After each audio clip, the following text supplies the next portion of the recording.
Good morning to all.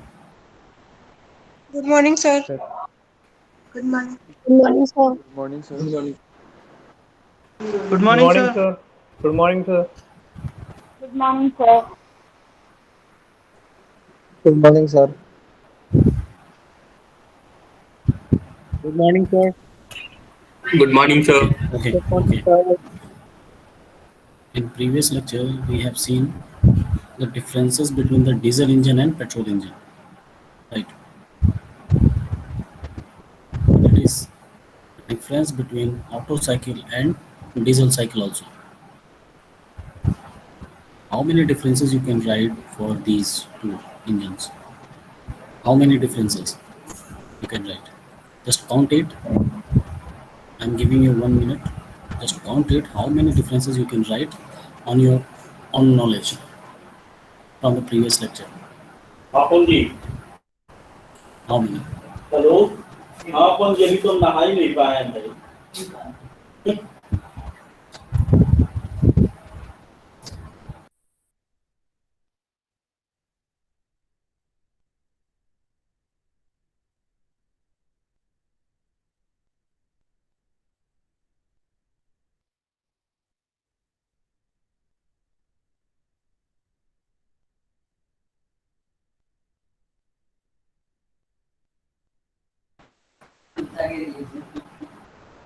How many differences you can write? Anyone, please? From the first, I have already written in the lecture the differences in the previous last second lecture. You can see in the top, we have written a total five differences. But if you just forget all the things we have written, just you have to remember the fundamental or the basic process used in the Otto cycle and diesel cycle. You can write the differences between petrol engine and diesel engine as well, right? Okay, so total you have to write minimum five differences between tools. We will discuss the same thing in the today's lecture. Okay, so let's start by seeing the classification of IC engine and the differences between two-stroke and four-stroke engine. Then we'll see the petrol and diesel engine also, which we have already cleared in the previous two lectures. Okay, so let's start with the classification of IC engine, and these classifications are very large, very big.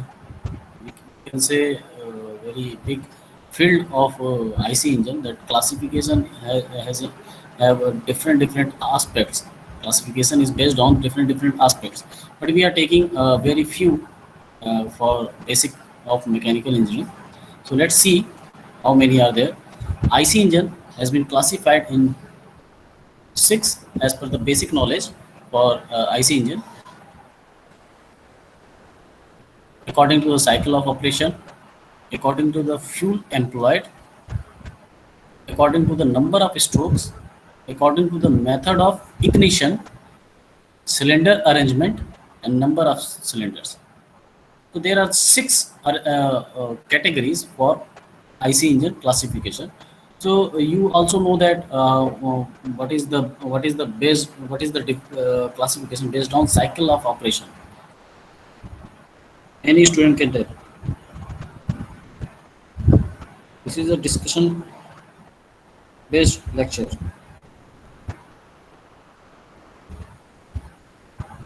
According to cycle of operation. First one.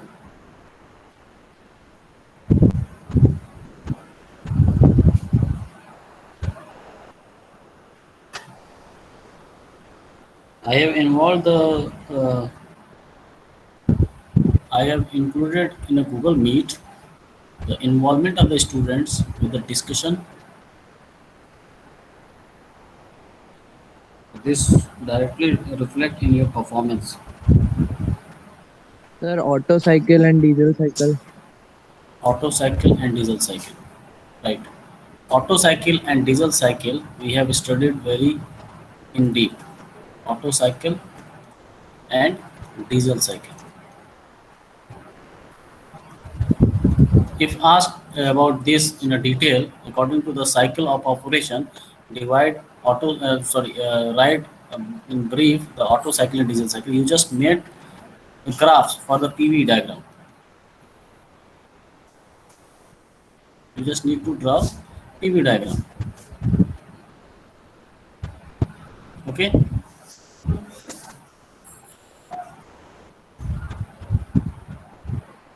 One, two, three, four. That's it. PV diagram for both. What will be the for diesel cycle? E and V. What is the difference?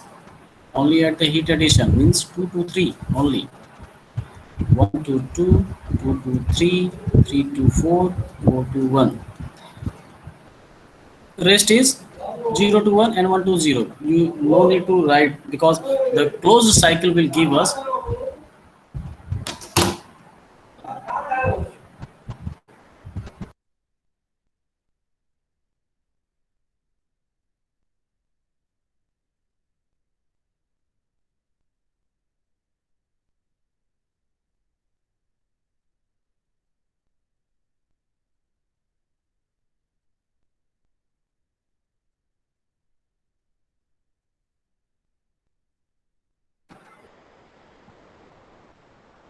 okay. So you just need to draw the PV diagram for both, right?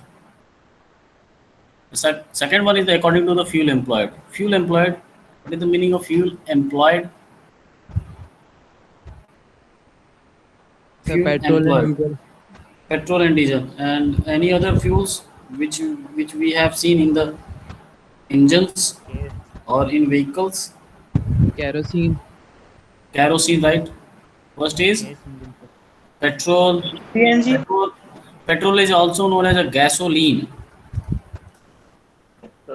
Second is diesel. CNG. CNG, right? CNG. Four is LPG also. Fifth is Kerosene. kerosene. Any other? Right. 5 is enough for this category according to the fuel employed.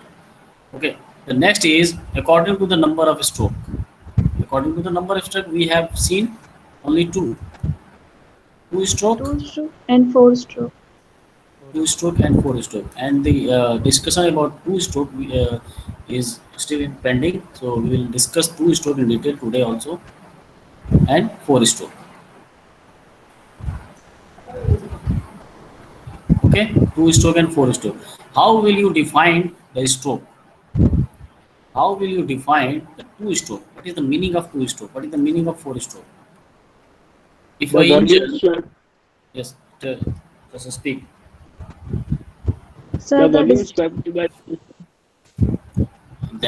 the definition of stroke. What is the meaning of 2 stroke engine and 4 stroke engine? Sir, There are the distance between TDC and BDC. that is the definition of stroke, right? देखिए बेटा, piston का movement TDC से BDC तो लाखों बार होगा. TDC BDC यहाँ से यहाँ तो ये कई बार मूव करेगा. अभी मैं दिखाऊंगा वीडियो, बहुत बार होगा, सर, लाखों बार. वन क्रैंकशाफ्ट में टू स्ट्रोक्स होते हैं एंड टू क्रैंकशाफ्ट में 4 स्ट्रोक्स होते हैं. क्रैंकशाफ्ट नहीं बोलेंगे उसको बोलेंगे क्रैंकशाफ्ट के एक रोटेशन. और Yes, single rotation we will get 4 motion, 4 TDC to BDC or BDC to TDC, 4 stroke in a one revolution of crank shaft. Crank shaft के एक रोटेशन में पिस्टन 4 बार TDC से BDC, फिर BDC से TDC, फिर 1 second TDC to BDC, फिर BDC to TDC 4 बार होगा. That is 4 stroke. और उन 4 स्ट्रोक में एक बार पावर मिलेगी. In that 4 stroke, we will get a power a single time. When we will get one power in 2 stroke, 2 stroke means 2 motion of piston, the full motion from the TDC to BDC. If we get a power a single time, then the the engine is known as two-stroke engine. Okay, or we can say the full rotation of the crankshaft in a two-stroke, or we can say the two full motion of piston, then it is known as two-stroke. Four-stroke में क्या होगा, 4 बार piston ऊपर नीचे आएगी, ऊपर से suction हुआ नीचे आया, फिर ऊपर से नीचे से ऊपर गया कंप्रेशन हुआ फोर-स्ट्रोक में, फिर कंप्रेशन के बाद फिर से एक्सपेंशन होगा, फिर एग्जॉस्ट भी होगा। मोशन कैसे हो रहा है, सक्शन, कंप्रेशन, एक्सपेंशन, एग्जॉस्ट, तब जाके आपको यहाँ पे पावर मिली है, यहाँ पे पावर स्ट्रोक। ठीक है, इतने मोशन के बाद क्रैंक जो है, क्रैंक ये सब कुछ क्या किससे जुड़ा हुआ है, कनेक्टिंग रॉड से। कनेक्टिंग रॉड किससे जुड़ा हुआ है, क्रैंक से। क्रैंक किससे जुड़ा हुआ है, क्रैंक शाफ्ट से। ठीक है, तो ये क्रैंक शाफ्ट का रोटेशन है, ये 4 बार होने के बाद, पिस्टन के 4 मोशन होने के बाद यहाँ पे क्रैंक एक ही बार घूमती है, this is known as four-stroke, right. Okay, two-stroke में पिस्टन अगर 2 ही बार मूव कर गई, एक बार नीचे फिर ऊपर, या फिर बोले ऊपर एक बार नीचे, तो ही में ये क्रैंक पूरा रोटेट कर जाता है 360 degree. 360 degree rotation of the crank will provide two-stroke and provide a single time power. Then the engine is known as two-stroke engine. वो डिपेंड करता है पेट्रोल है डीजल है, पेट्रोल यूज करेंगे पेट्रोल इंजन, डीजल यूज करेंगे diesel engine, right. The next one is according to method of ignition. This is very important. According to method of ignition. Ignition का मतलब क्या है? Is the meaning of ignition? Temperature. Ignition का मतलब है, अगर हिंदी में की बात करें तो फायरिंग का स्टार्टिंग पॉइंट, फायरिंग आग लगना, आग लगने का स्टार्टिंग पॉइंट, उसके बाद अपने आप इग्निशन हो जाएगा, अब अपने आप कंबशन हो जाएगा। इग्निशन मतलब स्टार्ट होना, इसका स्टार्ट होना फायरिंग का स्टार्ट होना इज इग्निशन। तो को किसी भी फ्यूल का एक टेम्परेचर होता है जिस टेम्परेचर पे वो इग्निशन स्टार्ट हो जाता है। ठीक है, उस टेम्परेचर को बोला जाता है ऑटो इग्निशन टेम्परेचर। अगर यहाँ पे सपोज इस गैलन में मैंने पेट्रोल रखा है, ठीक है, अब यहाँ के चारों तरफ का टेम्परेचर अगर मैं टेम्परेचर किसी भी तरीके से इंक्रीज कर देता हूँ मैं 290 डिग्री सेंटीग्रेड पर, ठीक है, 290 डिग्री सेंटीग्रेड, तो ये अपने आप जलने लगेगा। इसको ऐसा नहीं कि आप माचिस की तिल्ली से जलाओगे या फिर किसी स्पार्किंग करोगे, ऐसी जरूरत नहीं है। आप 290 डिग्री सेंटीग्रेड टेम्परेचर दीजिए चारों तरफ, एनी हाउ, जरूरी नहीं आग लगाना है, आप किसी भी तरह से किसी बाहरी एक्सटर्नल सोर्स से या प्रेशर इंक्रीज करके टेम्परेचर बढ़ा दो, तो ये पेट्रोल अपने आप जलने लगेगा, राइट। तो इसको बोलते हैं ऑटो इग्निशन टेम्परेचर। अब 290 नहीं है, 280 पे ही जलने लगता है। For gasoline is also known as petrol, auto ignition temperature is 280 degree centigrade. For diesel it is 210 degree centigrade.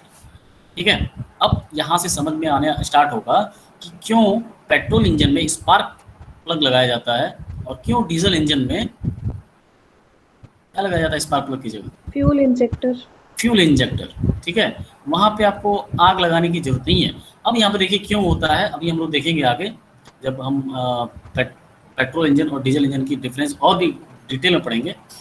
तो according to the method of ignition, अब देखिए यहाँ पे 280 डिग्री सेंटीग्रेड है, तो पेट्रोल में यूज कर लिया जाता है स्पार्क प्लग। ठीक है, 280 degree centigrade is very high temperature which is very it is very hardly to be reached at 280 degree centigrade in the engine itself. So for that we have to create a external spark from spark plug. So spark plug is used for gasoline. अभी एक और चीज़ है यहाँ पे flash point. What is the meaning of flash point? आपको पता है जैसे हम लोग किसी बाइक के अगर टैंक के कैप को ओपन करें, फ्यूल टैंक के कैप को ओपन करें तो फ्यूल धीरे धीरे बाहर निकलती है, और ये पेट्रोल में सबसे ज़्यादा होता है। इसलिए उसको बोलते हैं वोलाटाइल मतलब रूम टेम्परेचर पे ही डायरेक्ट अपने फेस को चेंज करें, उसको बोलते हैं वोलाटाइल। तो वोलेटिलिटी गैसोलीन या पेट्रोल की बहुत ज़्यादा होती है, तो ये अपने वेपर में कन्वर्ट हो जाता है 21 डिग्री सेंटीग्रेड से थोड़ा के आसपास ही ये वेपर में कन्वर्ट होने लगता है। इसीलिए इसके फ्यूल टैंक के अगर कैप को अगर ओपन रखोगे ना तो फ्यूल खत्म हो जाएगा, बहुत जल्दी खत्म होगा, क्योंकि आपको पता है कि एनवायरमेंटल टेम्परेचर कितना होगा, 21 से ज़्यादा ही होगा, और ये 21 के नीचे ही वोलाटाइल है, वेपर के फॉर्म में कन्वर्ट हो जा रहा है। और ये जो डीजल है ये कितने पे हो रहा है, 52 डिग्री सेंटीग्रेड से ज़्यादा होने पे। यहाँ तो हमारे आसपास के एटमॉस्फेयर इतना डिग्री टेम्परेचर तो है ही नहीं, तो ये कभी वोलाटाइल होता ही नहीं है, मतलब ये वेपोराइज फॉर्म में होता ही नहीं है। ये बताइए अब एयर के साथ किसका मिक्सिंग अच्छे से होगा, पेट्रोल और डीजल? पेट्रोल।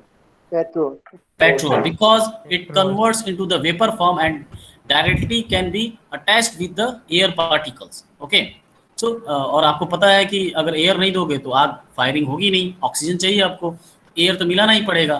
तो गैसोलीन में क्या किया जाता है, पहले से ही एयर फ्यूल का मिक्सचर बनाया जाता है, और डीजल में नहीं बनाया जाता। आप देखिए क्यों, कैरोसिन आप जानते हो, कैरोसिन और डीजल में ज़्यादा अंतर नहीं है, देखिए टेम्परेचर में। तो कई बार डीजल इंजन में कैरोसिन भी यूज़ किया जा सकता है, मैं रेकमेंड नहीं कर रहा हूँ कि यूज़ करने लगना आप लोग, ऐसा नहीं है कि डायरेक्ट यूज़ करना है। आप विदाउट जो मैन्युफैक्चरर का जो मैनुअल्स होगा, अगर उसमें रेकमेंड किया होगा कि आप यूज़ कर सकते हो तो यूज़ करना, लेकिन वो आपको देखना पड़ेगा कि क्या है गाड़ी में डीजल यूज़, लेकिन कर सकते हैं according to the it's both diesel engine, और डीजल और कैरोसिन के प्रॉपर्टी में ज़्यादा डिफरेंस नहीं होता है। लेकिन डीजल क्यों महंगा मिलता है और कैरोसिन क्यों महंगा मिलता है, ये क्योंकि डीजल की जो रिफाइनरी होती है उसके साथ लुब्रिकेटिंग ऑयल भी मिलाई जाती है, लुब्रिकेटिंग ऑयल, ठीक है, इसके साथ नहीं मिलाई जाती। इसको अगर साथ में मिला दिया जाए तो ये भी उसके प्राइस के बराबर हो जाएगा ऑलमोस्ट, और दोनों both can be used for IC engine. Okay, मैं ये बताना चाह रहा था कि अब देखिए, अब हम एयर फ्यूल मिक्सचर किसके साथ बनाएंगे, पेट्रोल के साथ, राइट। अब फ्यूल कितने पे जलेगा, ये 280 डिग्री सेंटीग्रेड पे स्पार्क प्लग लगाना पड़ेगा। अब ये है 210 डिग्री सेंटीग्रेड, यहाँ पे स्पार्क प्लग इसलिए नहीं लगा रहे हैं, सोचिए इतना डीजल है, डीजल इसमें भरा हुआ है, इसमें सिलेंडर में डीजल आ चुका है, ठीक है, बात समझ में आ रही है। पहला तो हमने समझ लिया कि एयर फ्यूल का मिक्सचर किसके लिए बनाएंगे, डीजल और पेट्रोल। सपोज डीजल के साथ हम एयर का मिक्सचर नहीं बना रहे हैं, डायरेक्ट हम फ्यूल को सिलेंडर के अंदर डाल रहे हैं, ठीक है। अब ऊपर से हमने स्पार्किंग किया ऊपर से, अब ये जलेगा कि नहीं जलेगा। पहले आप लोग ये बताइए, कैरोसिन कभी देखा आपने, कैरोसिन ऑयल, कैरोसिन या डीजल को देखोगे, जब भी डीजल को कैरोसिन को, अगर आपके पास बहुत एक टैंक भरा हुआ डीजल है या कैरोसिन में, अगर उसमें माचिस की तिल्ली आप फेंकोगे तो आग लगेगी कि नहीं लगेगी,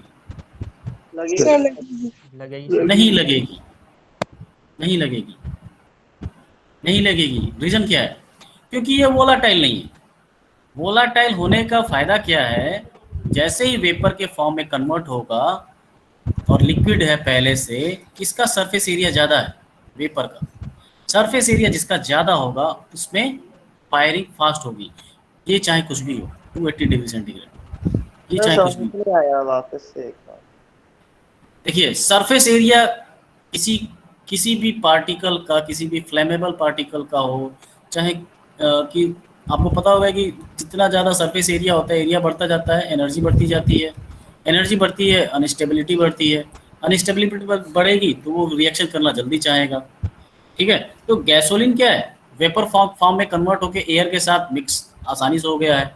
अब उसको हम स्पार्किंग से कंप्लीटली, चार्जेस हैं यहाँ पे फ्यूल पार्टिकल, यहाँ पे एयर पार्टिकल, ये फ्यूल पार्टिकल्स हैं, ठीक है, एयर पार्टिकल के साथ ये मिक्स हो गया है, ये कुछ एयर पार्टिकल्स हैं, ठीक है। अब आपने यहाँ पे स्पार्किंग किया, स्पार्क प्लग से, तो इस हर जगह एयर पार्टिकल, हर जगह फ्यूल पार्टिकल है, ये जल्दी से जल्दी आग पकड़ेंगे, फायरिंग पकड़ेंगे, ठीक है। लेकिन डीजल के केस में क्या है, हर जगह डीजल है, और डीजल वोलाटाइल नहीं है, तो एयर के साथ मिक्स नहीं हो पा रहा है। बिना एयर के कैसे आग लगेगी, एयर आप मिक्स भी करोगे तो ऊपर मिक्स कर सकते हो, एयर के साथ ये मिक्स नहीं होगा क्योंकि ये लिक्विड के फॉर्म में है। आ रही बात समझ में? तो एयर के साथ नहीं मिलेगा तो आप सरफेस पे आग फायरिंग करोगे, अंदर तो जलेगा ही नहीं, सरफेस पे थोड़ा सा आग लगेगी, बुझ जाएगी वो, बिकॉज लिक्विड है वो, और इतना टेम्परेचर पहुंच नहीं पाएगा। कितना? 210 डिग्री सेंटीग्रेड, बिकॉज ऑफ अगर स्पार्किंग करते हो तो इतना टेम्परेचर पहुंच नहीं पाएगा। तो तरीका क्या है? तरीका ये है कि डीजल को हाई कंप्रेस्ड एयर, कंप्रेशन का मतलब मैं कई बार बोल चुका हूँ, कंप्रेशन का मतलब है प्रेशर को इंक्रीज करना और टेम्परेचर को भी इंक्रीज करना। तो क्या किया जाता है, पहले एयर सिलेंडर के अंदर जाता है, सिलेंडर के अंदर जैसे एयर गया उसका प्रेशर और टेम्परेचर बढ़ गया, पिस्टन के मोशन की वजह से दोनों वॉल्व्स बंद थे। तो जैसे ही प्रेशर बढ़ा तो उस एयर का टेम्परेचर 210 डिग्री सेंटीग्रेड से ज़्यादा हो जाता है, 210 डिग्री सेंटीग्रेड से ज़्यादा हो जाता है। अब सपोज यहाँ पे बहुत सारे एयर पार्टिकल जो कंप्रेस्ड हो गए हैं, ठीक है, एयर पार्टिकल कंप्रेस्ड हो गए हैं, इनका टेम्परेचर कितना हो गया है? 220 डिग्री सेंटीग्रेड, ठीक है। अब हम यहाँ पे अगर फ्यूल इंजेक्ट कर दें, डीजल फ्यूल इंजेक्ट कर दें, इसमें डाल दें, तो डीजल का फ्यूल और एयर का फ्यूल का टेम्परेचर, एयर का टेम्परेचर 220 डिग्री सेंटीग्रेड हो चुका है ऑलरेडी, ठीक है। अब ये डीजल का जो पार्टिकल है, एटम्स हैं, वो पूरी तरह से चारों तरफ से एयर से सराउंडेड है, और all air particles having the temperature of 220 degree centigrade, right. तो ये बहुत ही आसानी से बर्न होगा। अब समझ में आया कुछ? सर जैसे ही डीजल डालेंगे वैसे ही गर्म होने लग जाएगा, मतलब बर्न होने लग जाएगा। बर्न होने लगेगा क्योंकि उसका इग्निशन टेम्परेचर कितना है? सॉरी 220 लिख दिया मैंने, 210 डिग्री सेंटीग्रेड, सॉरी यहाँ पे 210 डिग्री सेंटीग्रेड किसका है? डीजल का है। तो जब आपने इन्वायरमेंट का ही टेम्परेचर 210 डिग्री सेंटीग्रेड कर दिया, तो आप चाहे डीजल कहीं से भी बाहर से लेके आओ, बस रखो, तुरंत बर्न हो जाएगा, क्योंकि वो चारों तरफ से घिरा हुआ सराउंडिंग से उतने टेम्परेचर से। अब आप अगर आप कह रहे हो कि डीजल में, जैसे हमने डीजल को यहाँ पे रखा किसी कंटेनर में, डायरेक्ट डीजल रख दिया और ऊपर से आप गर्म करने जा रहे हो, तो नीचे का तो टेम्परेचर कम ही रहेगा ना, ऊपर की छोटा सा जो एरिया है, ये वाला एरिया हो सकता है ये बर्न हो जाए, इसके आगे बर्न नहीं होगा, वो वोलाटाइल नहीं है, चारों तरफ से घिरा हुआ नहीं है। आ रही बात समझ में? आप टेम्परेचर कहाँ से हाई कर रहे हो? ऊपर से कर रहे हो, सिर्फ यहाँ तो कर ही नहीं रहे हो। अगर आप चारों तरफ से फायरिंग कर दो, स्पार्किंग कर दो, तो ये डीजल जल सकता है, डीजल जो कंटेनर में आएगा वो जल सकता है। आ रही बात समझ में? पहली बात तो एयर फ्यूल मिक्सचर नहीं बना पाएगा डीजल, पहला तो रीज़न ये है। अगर आप डायरेक्टली डीजल यूज़ कर रहे हो तो जल नहीं पाएगा, क्योंकि एयर की भी कमी होगी, और सरफेस पे सिर्फ टेम्परेचर आप सरफेस पे ही इंक्रीज कर सकते हो, टॉप पे या बॉटम पे, हर जगह तो लगा नहीं सकते इंजन स्पार्क प्लग, राइट, हर जगह नहीं लगा सकते ना। पिस्टन की चारों तरफ कैसे लगाओगे? स्पार्क प्लग सिर्फ ऊपर लग सकता है जहाँ पे क्या है, क्लियरेंस वॉल्यूम है। ये समझ में आया? यस और नो? तो हमें देखना है सिर्फ डीजल और पेट्रोल, इसलिए गैसोलीन पेट्रोल इंजन को बोला जाता है spark ignition engine, SI engine, और डीजल को बोला जाता है कंप्रेशन इग्निशन इंजन। कंप्रेस किया एयर को, उसके बाद इग्निशन कराया, उसकी वजह से इग्निशन कराया। कंप्रेशन तो पेट्रोल में भी होता है, लेकिन कंप्रेशन का रीजन ये नहीं है कि उसको फ्यूल को जलाया जा रहा है। कंप्रेशन का यूज़ कहाँ पे किया जा रहा है? बर्निंग के लिए, डीजल में, इसलिए इसको बोलते हैं सीआई इंजन। तो मेन यहाँ पे कैटेगरी क्या है? According to the method of ignition, एक है एसआई एंड सीआई।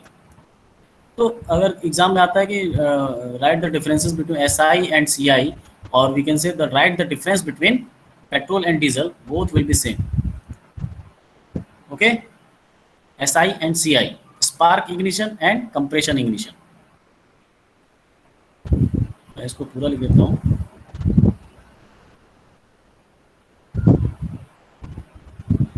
एसआई मतलब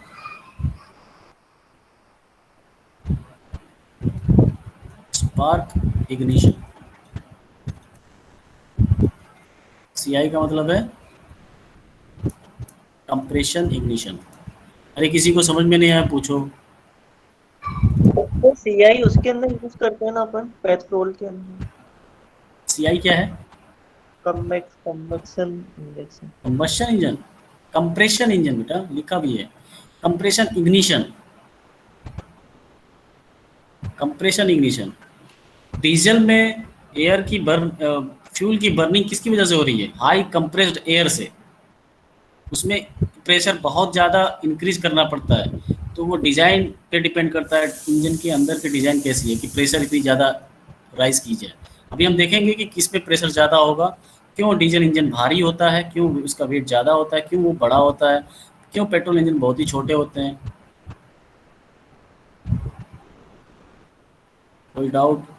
ये तो डाउट तो अजीब सा लग रहा था तुम्हारा जो भी पूछ रहा था। इसका नाम है ये SI इंजन, इसका नाम है, एक और नाम है, सिनोनिम है इसका, समझ लो आप। गैसोलीन पेट्रोल इंजन का एक और नाम है SI इंजन। ये नहीं कि SI इंजन उसमें पड़ा हुआ है, इसका एक और नाम है SI engine. Diesel engine having one more name is compression ignition engine, CI engine. अभी किसी को डाउट है कि नहीं? सर डाउट है तो स्पार्किंग हाँ, सर स्पार्किंग प्लग से ना 280 डिग्री सेल्सियस टेम्परेचर बढ़ाते हैं एयर और फ्यूल का, फिर वो बर्न होने लग जाता है पेट्रोल इंजन में। यस, बट आपको पता होगा कि पेट्रोल में भी कंप्रेशन करते हैं, कंप्रेशन स्ट्रोक है, यस सर। कंप्रेशन स्ट्रोक है ना, उसकी वजह से भी कुछ टेम्परेचर बढ़ता है, और स्पार्किंग की वजह से भी टेम्परेचर कुछ बढ़ता है। ठीक है, ओके सर। लेकिन स्पार्किंग का आप कंप्रेशन, जैसे आप सिर्फ प्रेशर से टेम्परेचर बढ़ाना चाहते हो कि मैं कंप्रेस करके टेम्परेचर बढ़ा दूं, तो देखिए कंप्रेशन से क्या है, आप हाई प्रेशर इंजन यूज करना पड़ेगा। हाई प्रेशर का मतलब समझ रहे हैं कि जो भी इंजन का सिलेंडर है, पिस्टन है, सब पे फोर्सेस बहुत ज़्यादा लगेंगी। फोर्सेस बहुत ज़्यादा लगेंगी तो आपको मटेरियल उसके अकॉर्डिंग बहुत ही हाई स्ट्रेंथ का बनाना पड़ेगा, बहुत ही हैवी स्ट्रेंथ का बनाना पड़ेगा। इस वजह से आपका इंजन बहुत ही बल्की हो जाएगा, बहुत ही हैवी हो जाएगा, बहुत ही हाई वेट हो जाएगा। ठीक है, तो उसको अवॉइड करने के लिए हमने क्या किया, स्पार्क यूज़ कर लिया। अब स्पार्क का यूज़ करने का फ़ायदा है सिर्फ पेट्रोल इंजन में, क्यों? क्योंकि वो एयर और फ्यूल का मिक्सचर बहुत अच्छे से बनाता है, तो स्पार्किंग यूज़ करके आप बर्निंग स्टार्ट कर सकते हो। लेकिन डीजल में यूज़ नहीं कर सकते हैं हम स्पार्क प्लग, क्योंकि मिक्सचर सही से नहीं बन पाता है। इसलिए डीजल में प्रेशर को बढ़ाना ही हमारे पास ऑप्शन है। प्रेशर बढ़ा के हम डीजल को, भले ही बड़ा इंजन बन जाए लेकिन हमको वही बनाना है, बड़ा इंजन, हैवी इंजन बन जाए। आपको पता होगा कि हैवी इंजन होता है डीजल का, बड़े बड़े गाड़ियों में ही यूज़ होता है, छोटे गाड़ियों में यूज़ नहीं होता है। ठीक है, any doubt, any other sir doubt anyone please?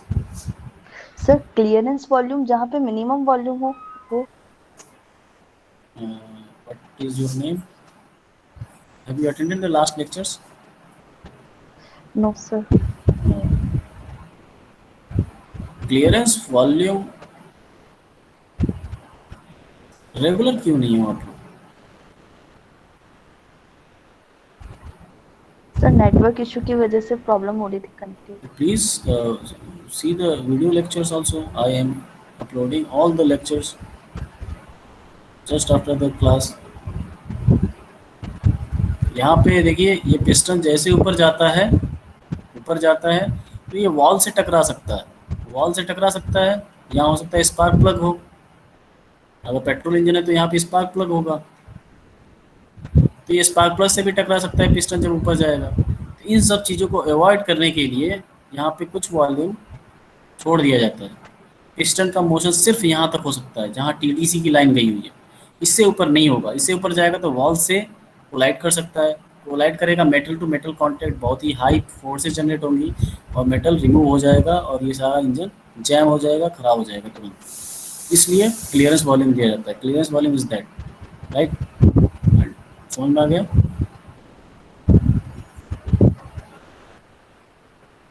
Any other? Sir ये ना डीजल के आगे 2D लिखा हुआ है, 2D का मीन क्या इसमें? डीजल की कई तरह की फ्यूल की वैरायटीज़ हैं।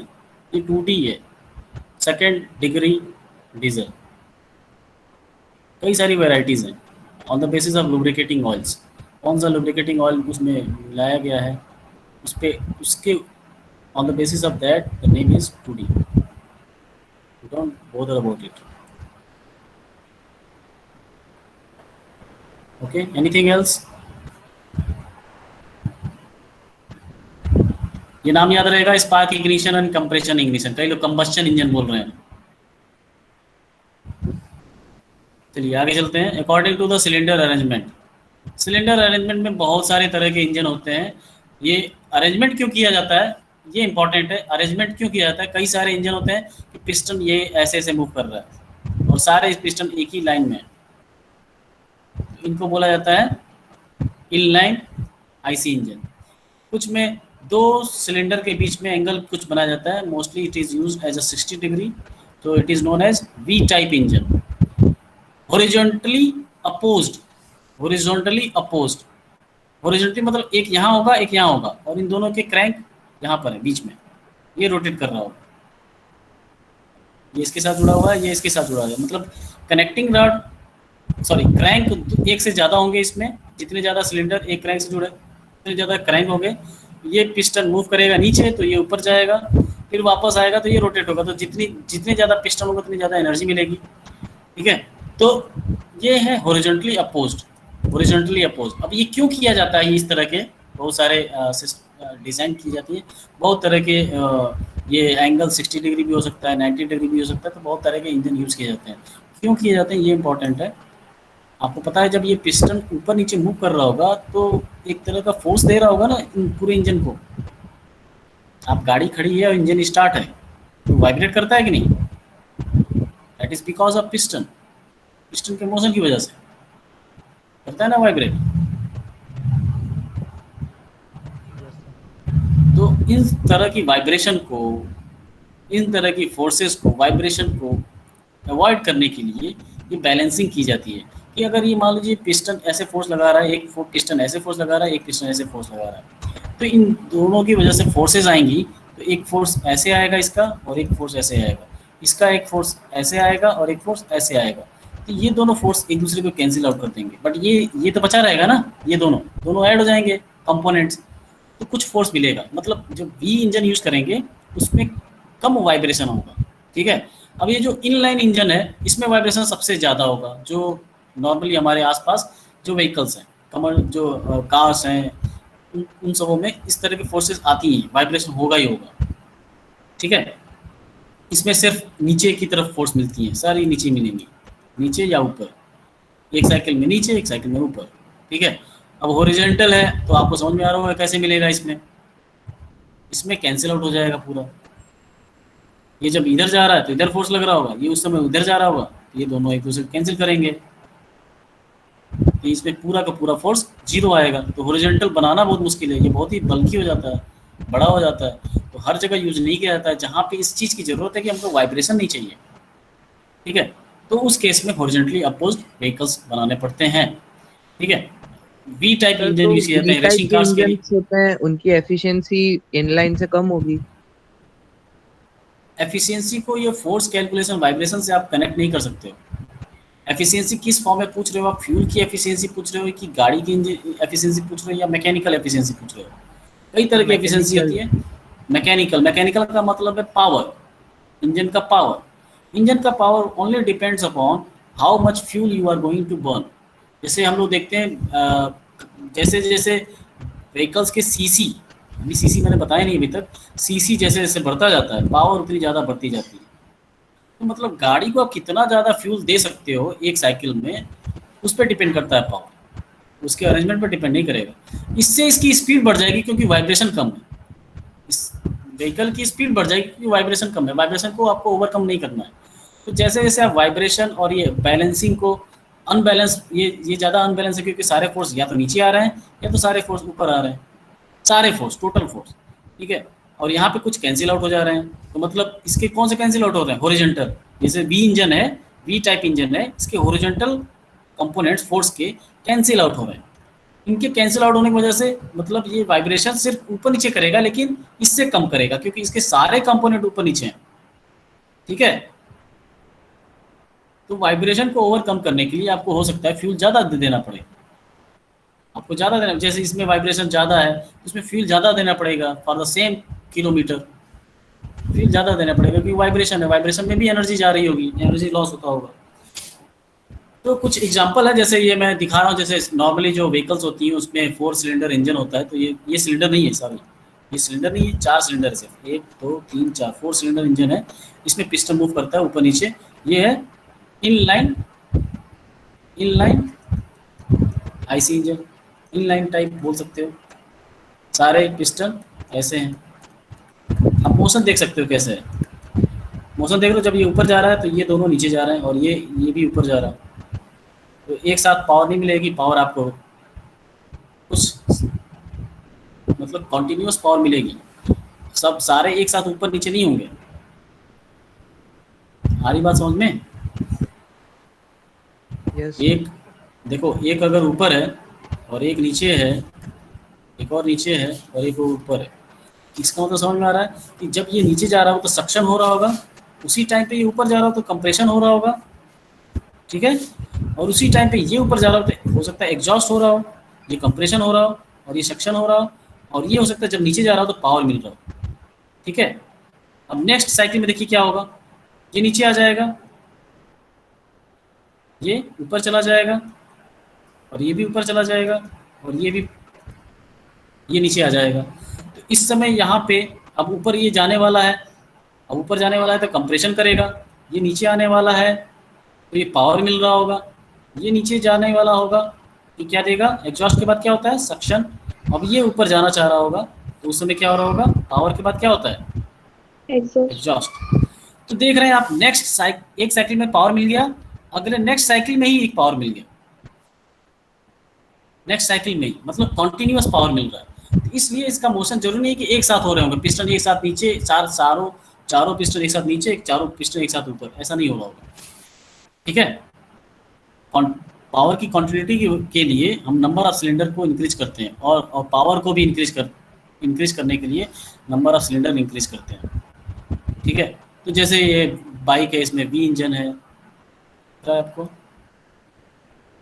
ये हॉरिजॉन्टल वाला है, हॉरिजॉन्टली अपोज्ड दिख रहा है आपको। एक इंजन ऐसे है, एक इंजन ऐसे, बल्कि लग रहा है आपको, ये बाइक बल्कि लग रहा है कि नहीं? Yes, sir. ठीक है। Yes, sir.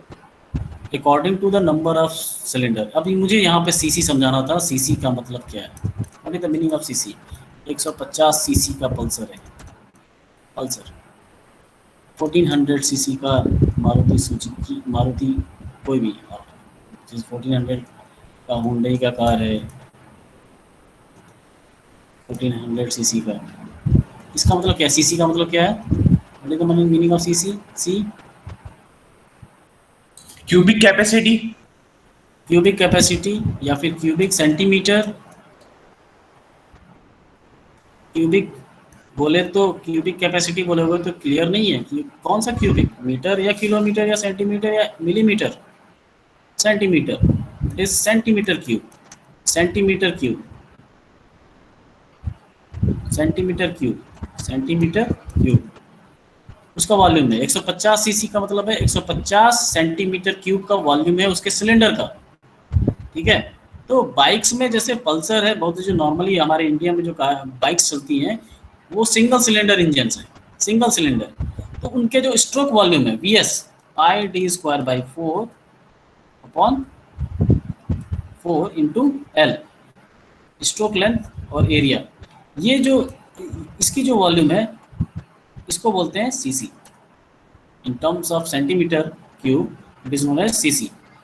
तो जैसे जैसे नंबर ऑफ सिलेंडर बढ़ते जाएंगे, जैसे 4 व्हीलर कार है कोई भी, तो नॉर्मली 4 व्हीलर कार में 4 सिलेंडर होते हैं। तो 4 सिलेंडर थोड़े बड़े बड़े होते हैं, इसलिए काफ़ी बड़े बड़े होते हैं बाइक के कंपेरिजन में, हर एक सिलेंडर बहुत बड़े बड़े होते हैं।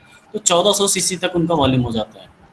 तो जितना ज़्यादा सीसी होगा, आपको पता होगा माइलेज ज़्यादा होता है कम होता है, माइलेज एवरेज, गाड़ियों का एवरेज, एवरेज तो इज नॉट एक्चुअल, कम होता है, कम होता जाता है। जैसे जैसे सीसी बढ़ता जाता है माइलेज कम होता जाता है। क्यों? क्योंकि वॉल्यूम ज़्यादा है इंजन का, वॉल्यूम सिलेंडर का ज़्यादा है, तो कंबस्चन भी तो ज़्यादा फ्यूल का होगा for the same kilometre, combustion ज़्यादा होगा ना। जैसे यहाँ पे हम लोग देख रहे हैं कंबस्चन 2 बार हो जा रहा है एक साइकिल में, हो रहा है कि नहीं?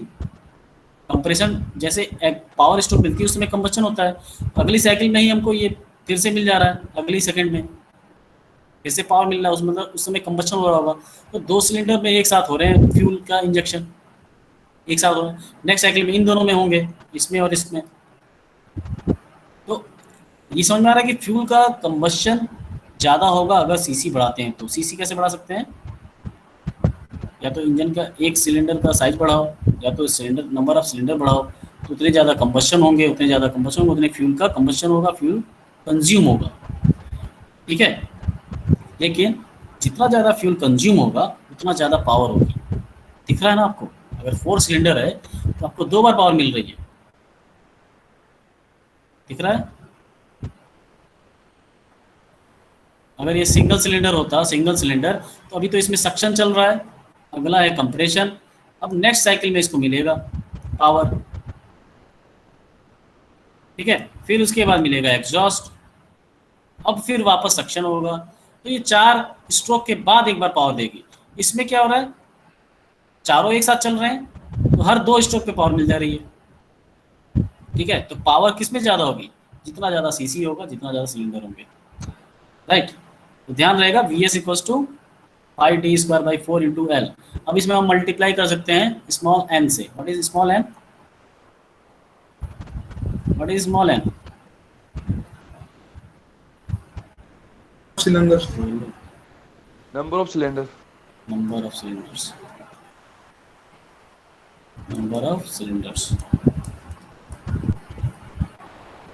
ठीक है, तो डिफरेंस अब देखेंगे हम लोग, differences between 2 stroke and 4 stroke. 2 stroke and 4 stroke. देखिए 2 स्ट्रोक पे देखिए, क्योंकि 4 स्ट्रोक हम लोग बार बार देख चुके हैं डीजल इंजन में भी और पेट्रोल इंजन में। तो 2 स्ट्रोक देखिए क्या है, इसकी पूरी बनावट डिफरेंट होती है, और ये अब ऑलमोस्ट ऑब्सोलीट हो चुका है, बंद हो चुका है। बहुत ही कम छोटे छोटे व्हीकल्स में यूज़ होता है। अब जो स्कूटी जो आने लगी हैं, स्कूटी, मेस्ट्रो, एज, ये सब बहुत सारी व्हीकल्स आने लगी हैं, उन सारी व्हीकल्स में भी अब 4 स्ट्रोक यूज़ हो रहा है। 2 स्ट्रोक पहले वाले जो बजाज के स्कूटर होते थे उसमें यूज़ होते थे। तो इसमें क्यों अब ये बंद हो गया है, ये भी देखेंगे हम लोग। जैसे इसमें देखिए स्ट्रोक कैसे हो रहा है, इसमें 2 ही स्ट्रोक है, एक बोलते हैं up stroke and second one is down stroke. इतने में ही पावर मिल जाता है, up stroke and down stroke. देखो अप स्ट्रोक का मतलब है नीचे से ऊपर जा रहा है, नीचे से ऊपर जैसे ही गया, ध्यान से देखिएगा, यहाँ पे वॉल्व्स नहीं लगी हैं, वॉल्व्स नहीं है। वॉल्व्स का मतलब है वॉल्व्स आगे पीछे मूव करेंगी, आगे पीछे मूव करेंगी ऐसे ऐसे। और दूसरी चीज़ होती है पोर्ट। पोर्ट जैसे आपके लैपटॉप में भी पोर्ट होते हैं, USB पोर्ट होता है। पोर्ट का मतलब है कोई खाली जगह होगा जिसमें हम लोग कुछ इंसर्ट करके उस पोर्ट को बंद कर सकें। ठीक है, तो पोर्ट उसको बोलते हैं। तो जैसे यहाँ पे पोर्ट है, एक ये पोर्ट है, एक ये पोर्ट है, एक यहाँ पोर्ट है, एक यहाँ पोर्ट है, एक यहाँ पे भी पोर्ट है, 3 जगह पोर्ट है। ठीक है, अब ये पोर्ट का मतलब क्या देखिएगा, पिस्टन जैसे ऊपर गया, देखिए क्या क्या हो रहा है, fuel is compressed and ignited. Fuel compress हुआ और स्पार्क प्लग से, अब ये पेट्रोल इंजन है इसलिए स्पार्क प्लग है, अगर ये डीजल इंजन होता तो यहाँ पे क्या होता, फ्यूल इंजेक्टर। फ्यूल इंजेक्टर, ये कुछ भी हो सकता है, फ्यूल इंजेक्टर भी हो सकता है, स्पार्क प्लग बोले या फिर फ्यूल इंजेक्टर। तो fuel is compressed and ignited, fuel is compressed and ignited. और उस समय क्या देखिए, ट्रांसफर पोर्ट इज कवर्ड, बंद है पिस्टन की वजह से। ठीक है, अब यहाँ पे एक और यहाँ पे एग्जॉस्ट पोर्ट है, ये एग्जॉस्ट पोर्ट है। यहाँ से देखिए, यहाँ पर आता है fuel mixture is drawn into the crank case. यहाँ देखो फ्यूल क्या होता है, पूरे क्रैंक केस में फैल जाता है, अंदर नीचे हर जगह फैल जाता है। अब ये जो क्रैंक है, ये क्रैंक, इसके मोशन की वजह से ये फ्यूल पार्टिकल इधर से इधर जाता है, या बोले इधर से इधर जाता है। ये ऊपर से यहाँ गया और ट्रांसफर पोर्ट से ऊपर चला गया और फिर पिस्टन से कंप्रेस हुआ है, जो नेक्स्ट स्ट्रोक में पता चलेगा आपको जब नीचे आएगा पिस्टन। तो इस समय क्या है, पूरा ये ट्रांसफर पोर्ट कवर्ड है, बंद है। Fuel mixture is drawn into the crank case, पूरी तरह से नीचे आ चुका है फ्यूल इस समय, क्योंकि पूरा खाली है, नीचे बंद नहीं है, ये नीचे बंद नहीं है ना, ये पोर्ट खुला हुआ है।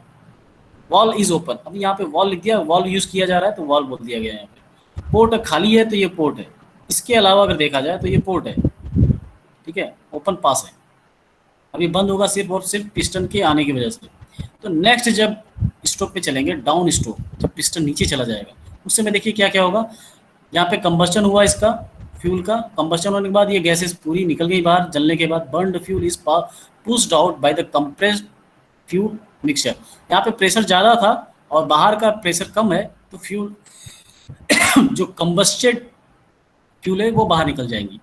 ठीक है, अब ये देखिए यहाँ पे जो ये इंटेक पोर्ट, इसको बोलते हैं इंटेक पोर्ट, ये है इंटेक पोर्ट और ये है वॉल्व, एक छोटा सा वॉल्व लगा है जहाँ से फ्यूल का इंजेक्शन होगा। ठीक है, ये पोर्ट क्या हो गया, बंद हो गया कि नहीं? जैसे बंद हुआ, यहाँ पे जितने भी फ्यूल पार्टिकल्स आए थे इसमें भरने स्टार्ट हो जाएंगे ऊपर खाली जगह पे। At the same time combusted in the previous stroke, combusted fuel is going outside from the cylinder, from the exhaust port, right? तो यहाँ पे 2 ही स्ट्रोक है, इतने में ही आपको एक बार पावर मिल गई। कहाँ मिली है? यहाँ पे, इसके जस्ट बाद 2 ही स्ट्रोक में, और ये 2 ही स्ट्रोक में ये पिस्टन पूरी तरह से घूम जाता है। पिस्टन कह रहा हूँ, क्रैंक शाफ्ट और क्रैंक 360 डिग्री रिवॉल्यूशन ले लेता है। ठीक है, तो और 4 स्ट्रोक में क्या है, 4 स्ट्रोक होते हैं। ये मैंने पूरी तरह से एक्सप्लेन किया हुआ है, पूरी डिटेल में एक्सप्लेन किया हुआ है, तो आप समझ सकते हैं। इसमें एक बार नीचे जाएगा सक्शन स्ट्रोक, ऊपर फिर से जाएगा compression stroke, spark plug firing होगी, फिर से एक्सपेंशन होगा पावर स्ट्रोक, उसके बाद फिर से एग्जॉस्ट गैसेस बाहर निकलेंगी। उसमें कौन कौन से वॉल ओपन होंगे, कौन कौन से वॉल क्लोज होंगे, ये आपको मैंने क्लियरली बताया हुआ है। ठीक है, उसके बाद आप कई सारे एस्पेक्ट्स हैं उस पर ध्यान दोगे कि क्या क्या एस्पेक्ट्स हैं, उस पर हम डिफरेंस बना सकते हैं। तो कंप्लीशन ऑफ द साइकिल, उस पर बना सकते हो कितने साइकिल कंप्लीट हो रही है 2 स्ट्रोक में, 4 स्ट्रोक में कितनी साइकिल कंप्लीट हो रही है 4 स्ट्रोक में for a single power. Walls बता सकते हैं, वॉल्स की जगह पे क्या है, 4 स्ट्रोक में क्या है, वॉल्स लगे होते हैं, और 2 स्ट्रोक में क्या लगे होते हैं, पोर्ट्स। ठीक है, फ्लाईव्हील किसका बड़ा होगा, फ्लाईव्हील किसका बड़ा होगा, पेट्रोल का या डीजल का, सॉरी 2 स्ट्रोक का या 4 स्ट्रोक का। फ्लाईव्हील मैंने बताया था, it is the reservoir of energy for the engine. Stroke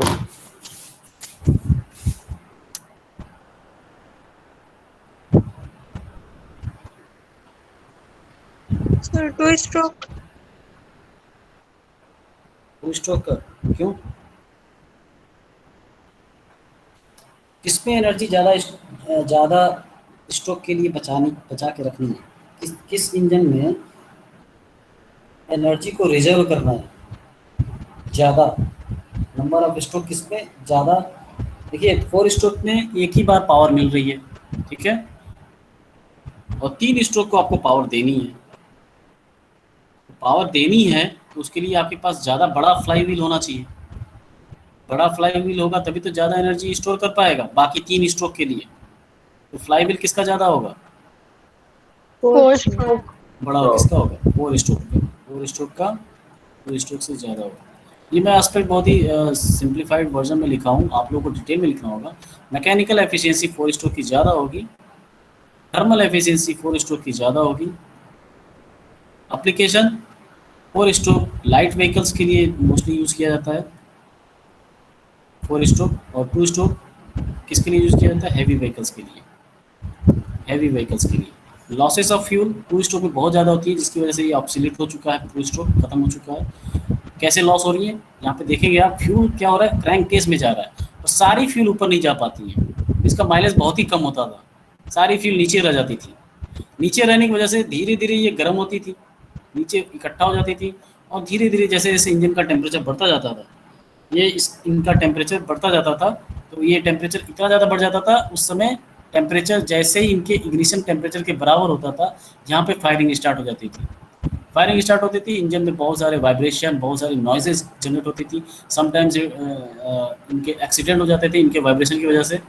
तो ये पूरी तरह से ऑब्सोलीट कर दिया गया, लेकिन अभी भी इसमें मॉडिफिकेशन के साथ इसको यूज़ किया जा रहा है 2 स्ट्रोक इंजन को। ओके, तो जो लास्ट पॉइंट था इसकी वजह से ऑब्सोलीट हुआ है 2 स्ट्रोक, लास्ट पॉइंट।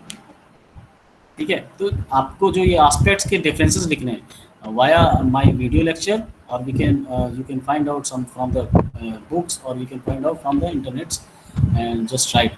मैं एक्चुअली में ये सारा चीज़ समझा चुका हूँ ऊपर भी, तो वीडियो लेक्चर देख के ही आप डिफरेंसेस बनाएंगे इन सारे एस्पेक्ट्स के according. Okay, difference between SI and CI engine.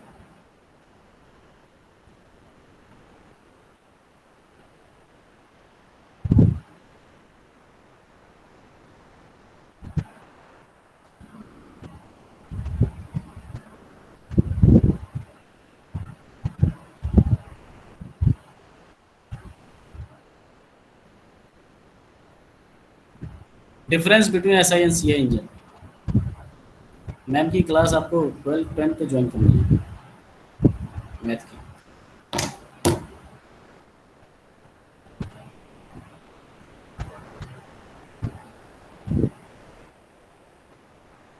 इसमें क्या डिफरेंस है बेटा, बच्चों को बताओ। अगर ये एसआई इंजन होगा तो यहाँ क्या होगा,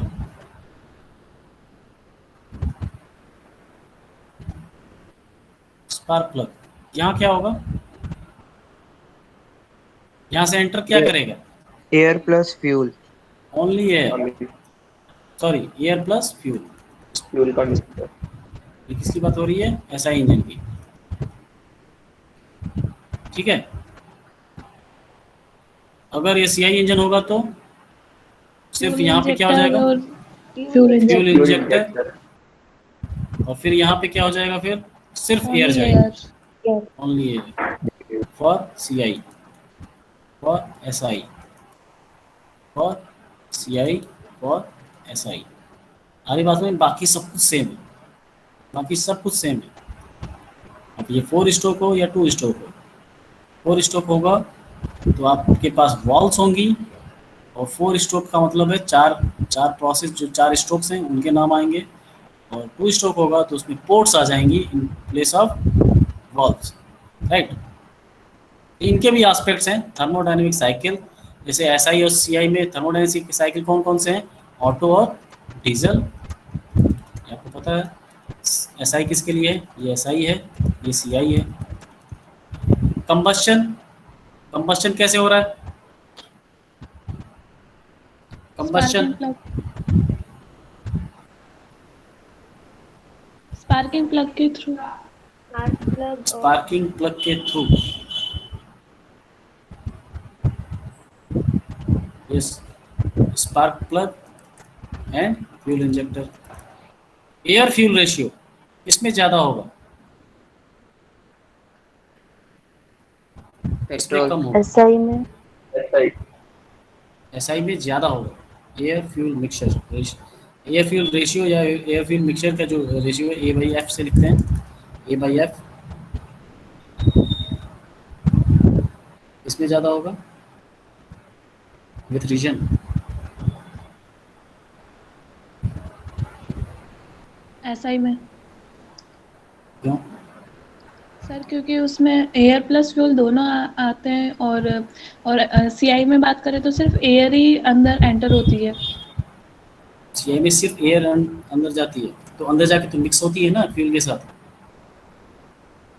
एयर आपने इतना ग्राम डाला अंदर पहले, फिर वो कंप्रेस हुआ तो उसका ग्राम चेंज थोड़ी ना हो गया, वॉल्यूम चेंज हुआ है, ग्राम तो उतना ही है एयर का। अब इसमें आपने कितना फ्यूल डाला है, कितना फ्यूल इंजेक्टर से कितना फ्यूल डाला है, इतने एयर के लिए, वो मिक्सचर तो होगा ही, ये रेशियो तो होगा ही, air by fuel, mass upon mass है ये, वॉल्यूम अपॉन वॉल्यूम नहीं है। ठीक है। और एयर आपको डीजल को जलाने के लिए ज़्यादा चाहिए, एयर ज़्यादा चाहिए डीजल के लिए। ठीक है। तो air fuel mixture for CI is greater than SI. आपको वैल्यू याद रखने की जरूरत नहीं है, वैसे मैं बता देता हूँ। सीआई में होता है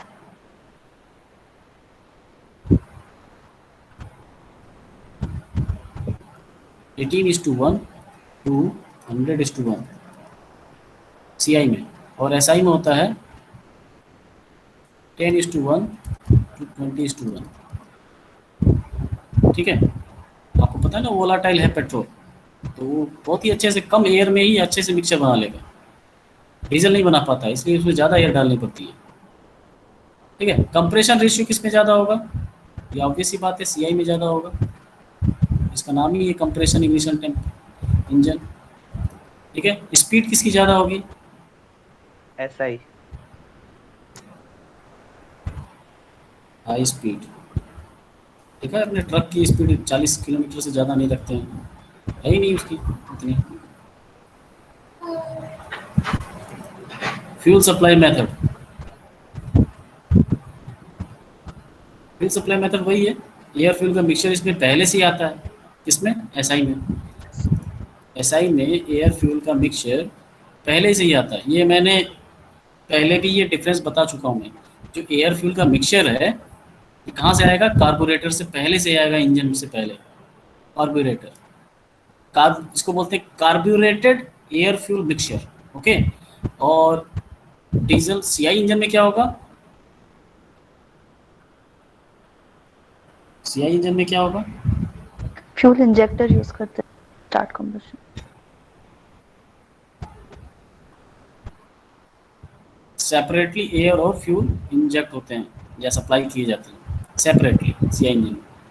एयर अलग से आता है सक्शन स्ट्रोक में, और फ्यूल आता है just before the expansion stroke, और we can say just after the compression stroke.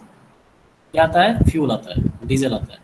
Application आपको पता है, लाइट व्हीकल्स के लिए पेट्रोल इंजन और हैवी व्हीकल्स के लिए डीजल इंजन। अब तो आपको पता होगा कि बहुत सारी कार में पेट्रोल इंजन भी यूज़ की जा रही है, और पेट्रोल इंजन लोग इसलिए इसको फॉलो कर रहे हैं क्योंकि सीएनजी उसमें यूज़ किया जा सकता है। पेट्रोल इंजन में सीएनजी यूज़ किया जा सकता है क्योंकि वो सीएनजी का और पेट्रोल का जो इग्निशन टेम्परेचर है, ऑटो इग्निशन टेम्परेचर है, ऑलमोस्ट सेम है। इसलिए सीएनजी और पेट्रोल को रिप्लेस किया जा सकता है, क्योंकि अब फ्यूचर में हो सकता है कि सीएनजी बेस्ड व्हीकल्स ही अलाउ हो, मतलब बहुत ही फ्यूचर में आगे। इसलिए इस for the sake of this environmental issue कई लोग सीएनजी व्हीकल्स को ही परचेज कर रहे हैं, सीएनजी नहीं, पेट्रोल इंजन को, पेट्रोल इंजन वाली व्हीकल्स को। ओके। तो मैं यहाँ पे एक दो वीडियो है वो दिखाना चाह रहा हूँ, आप लोग थोड़ा वीडियो देखिएगा, उससे ज़्यादा क्लियर हो जाएगा।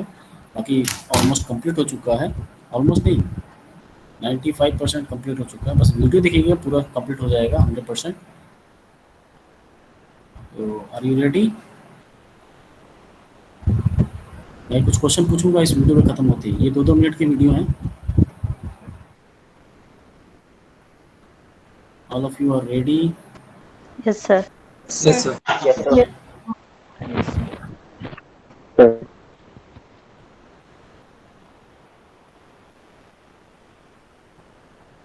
आप लोग बताइएगा कि मैं कुछ पूछूंगा कि कौन सा इंजन है ये।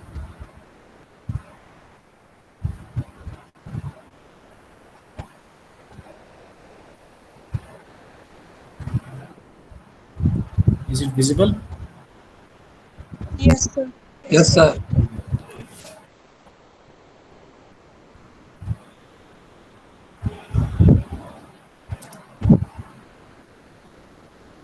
ये देखिए जो वॉल्स है कैसे काम करती हैं। ये कैम शाफ्ट है, एक शाफ्ट है जिसके ऊपर लगे हुए, ये जो सर्कुलर दिख रहा है ये शाफ्ट है। ये शाफ्ट रोटेट करता है तो ये कैम घूमता है, ये कैम घूमता है तो ये वॉल नीचे जाती है। ये इसको प्रेस किए करेगा फिर ये ऊपर नीचे होंगी इसके अकॉर्डिंग। वो इतना आपके लिए इम्पोर्टेंट नहीं है कि वॉल कैसे मूव करते हैं ऊपर नीचे। देखो ये क्या हो रहा है, एयर इनटेक। ये कौन सा स्ट्रोक है? Suction. Suction stroke. Suction. Suction stroke. The intake valve closes at the end of the intake stroke. Intake stroke is also known as suction stroke, right? Compression stroke. अब दोनों walls बंद हैं, दोनों walls बंद हैं।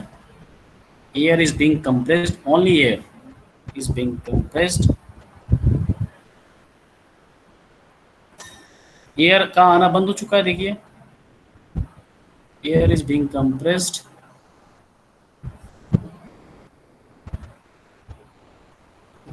यहाँ पे जो 2 व्हीलर और 4 व्हीलर जो सिंपली यूज किया जाता है उसके लिए air compression air fuel ratio दिखाया हुआ है।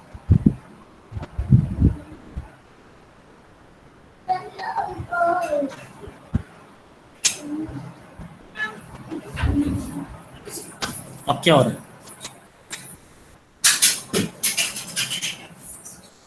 Heat supply. अब देखिए हीट सप्लाई नहीं हो रहा है, यहाँ पे अभी इंजेक्टर फ्यूल इंजेक्टर से फ्यूल इंजेक्ट हुआ है। तो यहाँ पे जितने भी ये आपको छोटे छोटे पार्टिकल दिख रहे हैं ये ऑरेंज कलर के, वो क्या है? वो डीजल के पार्टिकल हैं। डीजल के पार्टिकल है। अब मैं बता, फ्यूल इंजेक्टर है तो डीजल इंजन है ये, और ये चारों तरफ इसके एयर पार्टिकल घूम रहे हैं जिनका टेम्परेचर बहुत ही ज़्यादा है, इनके ऑटो इग्निशन टेम्परेचर से भी ज़्यादा है। ठीक है, तो अचानक से कंबस्चन होगा और हर जगह एक साथ होगा, हर जगह एक साथ होगा। इससे क्या होगा, और दोनों वाल्व्स बंद हैं तो high pressure high temperature gases generate हो रही हैं, तो पिस्टन मूव कर रहा है, इस समय हमको पावर मिल रही है। तो पिस्टन टीडीसी से बीडीसी पे मूव करेगा।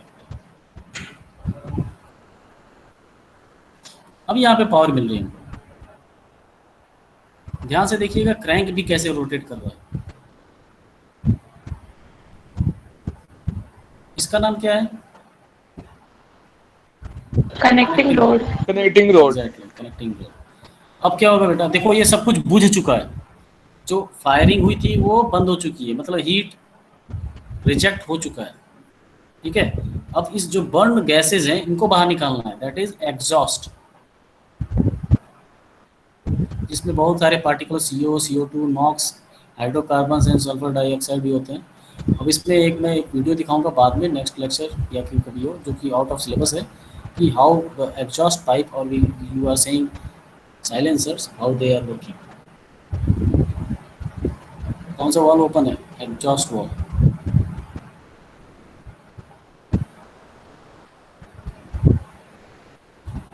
So this is 4-stroke diesel engine. 4-stroke diesel engine. Okay. Next video is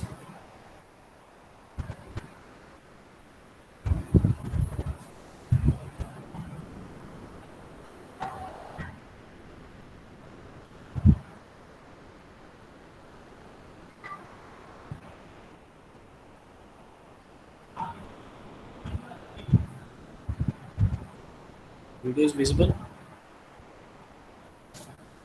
Yes, sir. Yes, sir. So basic components, you all know that.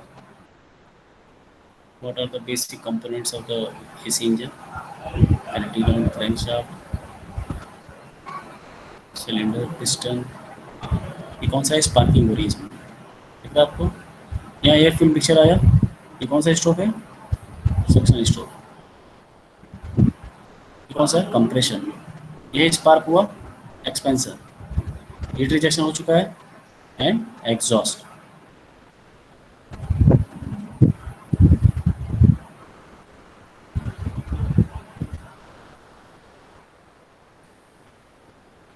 Fuel injector आपको दिख रहा हो, फ्यूल इंजेक्टर वो पहले है, बहुत पहले, जहाँ पे एयर और फ्यूल का मिक्सचर बनता है। स्पार्क प्लग लगा हुआ है तो पेट्रोल इंजन है।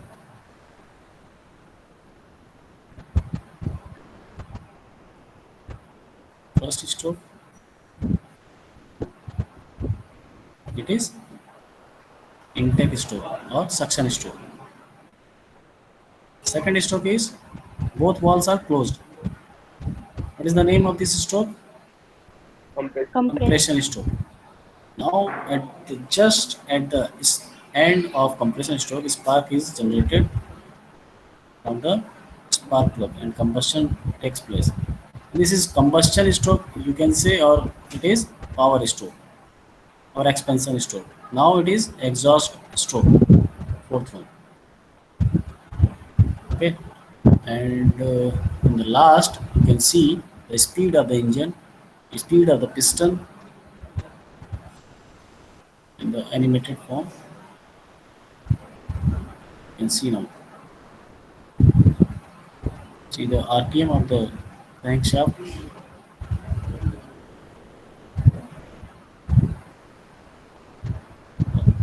RPM. 83 rotation per second. Now it is 166 stroke per second. Okay, you can see how piston moves at very high speed, reciprocating motion. If at that speed the piston is collides with walls, what will happen with the walls? the sudden fracture will take place and engine will jam or engine will stop working. That's why the clearance volume is given, right? Okay, I think everyone are very well understand with this IC engine.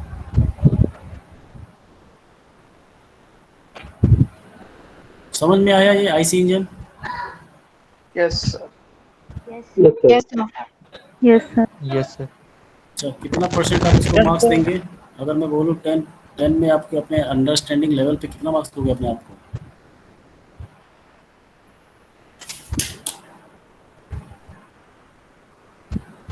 अपने आप को कितना marks देंगे आप लोग out of 10? नहीं दोगे क्या?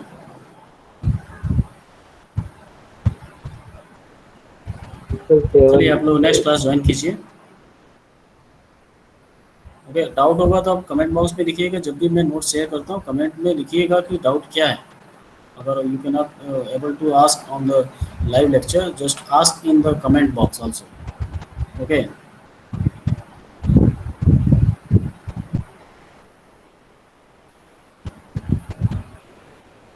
You can do, sir. okay, you can join the mathematics class.